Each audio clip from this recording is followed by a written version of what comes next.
Hey friendo, Steve here. Welcome back to the channel. So the Forbidden Door AEW New Japan collaboration show went down yesterday. Really fun show. I thoroughly enjoyed it. A little bit on the long side, but that's kind of usual for AEW.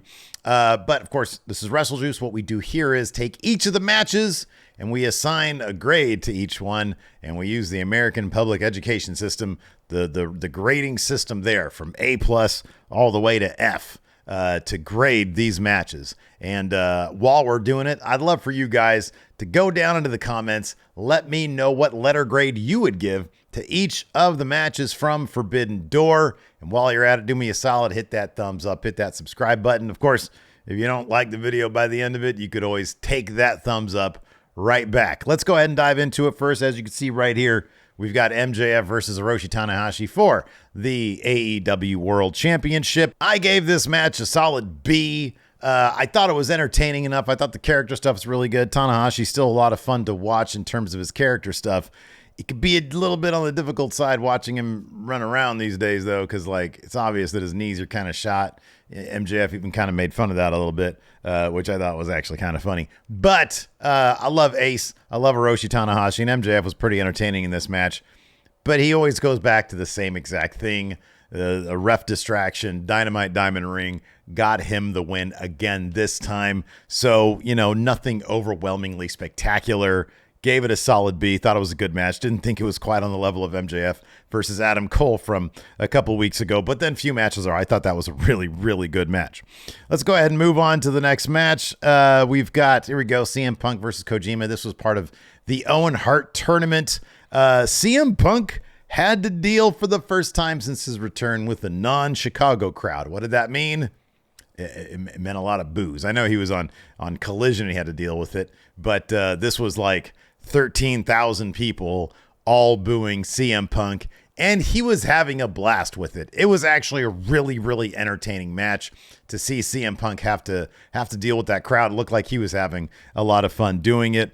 Of course, he took on Kojima. He was having a lot of fun with that as well. They gave Kojima a bunch of hope spots to try to get this win, but he couldn't do it in the end. It was a GTS that took down Kojima. I gave this match, once again, a solid B. You got a guy like CM Punk in there with a legend who can't really quite move the way he did, like, say, 25 years ago. And you're probably going to get an entertaining bout, but nothing overwhelming. I gave it a B grade. Let's move on to the next match. That was the Fatal 4-Way for the International Championship. Zack Sabre Jr., Shibata, Daniel Garcia, who was my MVP of this match because he was so wildly entertaining. And, of course, the champion, Orange Cassidy. Orange Cassidy came out on top. I thought this match was absolutely phenomenal. I gave it a straight up A because I thought it was such a fun match. They did like sort of a comedy match, but it wasn't really a comedy match. It was a very, very intense, really hard-hitting comedy match, but everybody was so gosh darn entertaining in it. I really love this match. I thought it was phenomenal, so I gave it an A. I thought it was an early highlight on this show. Let's move on. Next up, we have Toni Storm versus Willow Nightingale for the AEW Women's World Championship. I gave this match a straight up B. I thought it was fine enough. I thought they didn't really give it a ton of time. I thought it was a pretty standard match between these two. Toni Storm healing it up, using the ref distraction to rake the eyes of Willow Nightingale, hitting Storm Zero and getting the win here. Wasn't anything overwhelming. I thought maybe they could have given it more time. The Kenny Omega Will Ospreay match was like 40 minutes, which probably could have been 30 minutes and still probably actually would have been better than it was. But whatever. I thought this was a good match. I thought it was really solid stuff. Nothing too overwhelming. It wasn't like, oh my God, this is like an amazing match, but just really, really good stuff. Let's move on. Next match, we've got Sanada and Jungle Boy. Kind of the definition of, yeah, this is a good match. Nothing really to write home about. Sanada's really, really smooth in the ring, as is Jungle Boy. But sort of the story going into this was just two guys who seemingly didn't want to wrestle each other. Jungle Boy just wants to get a title. Of course, they did the big angle after the show where Jungle Boy turns on Hook, lays him out, so he's going to be a bad guy now going after titles. He's probably going to end up winning that FTW title off of Hook. I gave this match also a B. I thought it was entertaining enough. I thought it was good. I think they're both good wrestlers. But again, probably could have used more time to breathe a little bit and really make us believe that Jungle Boy had a shot against Sanada. And I never really believed that. Same with the Willow Tony Storm match. That's why they got similar grades, because I never really got the idea that, hey, these people had a chance to win. A lot of B's here to start off the show, except for that Orange Cassidy match. So let's go ahead and continue on to another match that actually got a much better grade. The Blackpool Combat Club and Friends versus the Elite and Friends. I thought this was wildly fun. It was so entertaining. I gave it an A grade. It was just one of those matches sort of on par with what the Elite does. Just tons of awesome moves, crazy shit going on. And then, of course, you have the drama mid-match of Eddie Kingston trying to appeal to his old friend Mox. And Mox kind of not giving a shit about Eddie Kingston. It's going to be interesting where they take this story going forward. It's actually one of the more interesting stories AEW has going for it right now. I gave the match a solid A because I thought it was incredibly entertaining.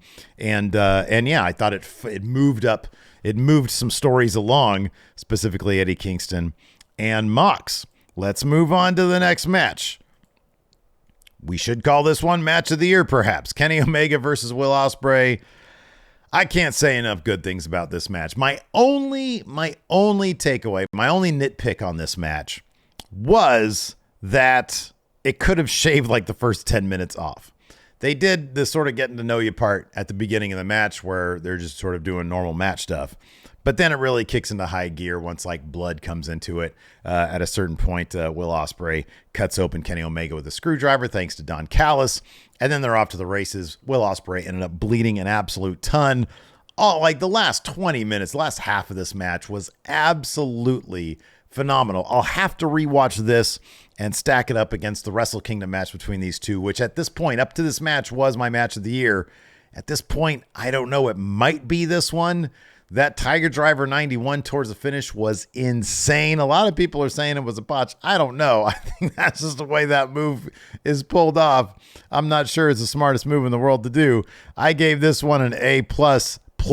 I gave this an A++ because I honestly think when you're in match of the year territory, you got to give that extra plus to it. So I gave this one an A++. I thought it was an absolutely phenomenal match. I highly recommend everybody checking out the last 30 minutes of it. 40 minutes is a long time for any match. And if you put it on a 5-hour show, that's probably too much. Anyways, let's go ahead and move on. I really did love that match, man. I thought it was great. Next up, we had 6-man tag action. We had Tetsuya Naito, Sting, and Darby Allin taking on the Suzuki Gods, Minoru Suzuki, Chris Jericho, and kind of an apathetic Sammy Guevara, whose main use in this match was to just sort of be annoyed with Chris Jericho, who was barking orders at him. For example, he was like, hey, do a 630 through that table where Sting is. And it seemed like Sting was supposed to get out of the way, but he just didn't get out of the way. Kind of a messy match, and it's one of those matches where I was like, oh man, I don't know if Sting should be taking the kind of moves that he's taken at the age of 64 or whatever he is. He's old. And I know he's on the verge of retirement, and apparently he was fine after this match.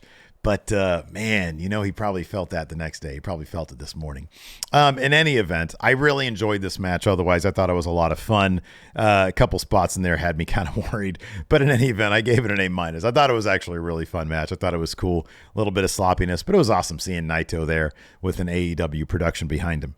Let's go ahead and move here to the main event. We had Bryan Danielson versus Kazuchika Okada, who is the greatest wrestler in the world. I couldn't give this match an overwhelming grade, even though I think that it had an opportunity to be an overwhelmingly good match. I gave it a B+, and there's a reason for that. Seemingly 10 minutes before the finish, Bryan Danielson busted. According to him, he thinks he broke his forearm. And so the match got a little bit on the awkward side after that. In order to sort of take a second and assess his arm, they did the spot where he started faking convulsions on the ground, which I know had a lot of people worried. But very, very shortly after that, Kazuchika Okada waved the doctor off and said, no, we're going to keep doing this match. And he gives him a Rainmaker. It was a weird spot. It was an oddball spot. I wanted to give this match a bit more to the benefit of the doubt because of the reputations coming into the match. But when you actually break the match down, I can't give it much more than a B+. I'm actually really, it seems like they'll probably go to this match again in New Japan. I'm thinking maybe at Tokyo Dome. Apparently Danielson's supposed to be out 6 to 8 weeks, so I guess it's possible they could do it before then, but I think Tokyo Dome would be the place to do this. You could tell a story with Kazuchika Okada, who tapped out at the end of this match, that he's sort of upset about losing the sort of the title of best in the world, and he might want a rematch. Maybe he goes on a losing streak and he really loses his confidence, and then he comes back stronger than ever, something like that. I know they did that a little while ago with Okada when he was carrying balloons a lot. But in any event, I thought it was a really, really good match up until that moment. And in fact, even after that, Bryan Danielson with one arm can still wrestle a better match than most people can with all their limbs. So I still thought it was a really good match.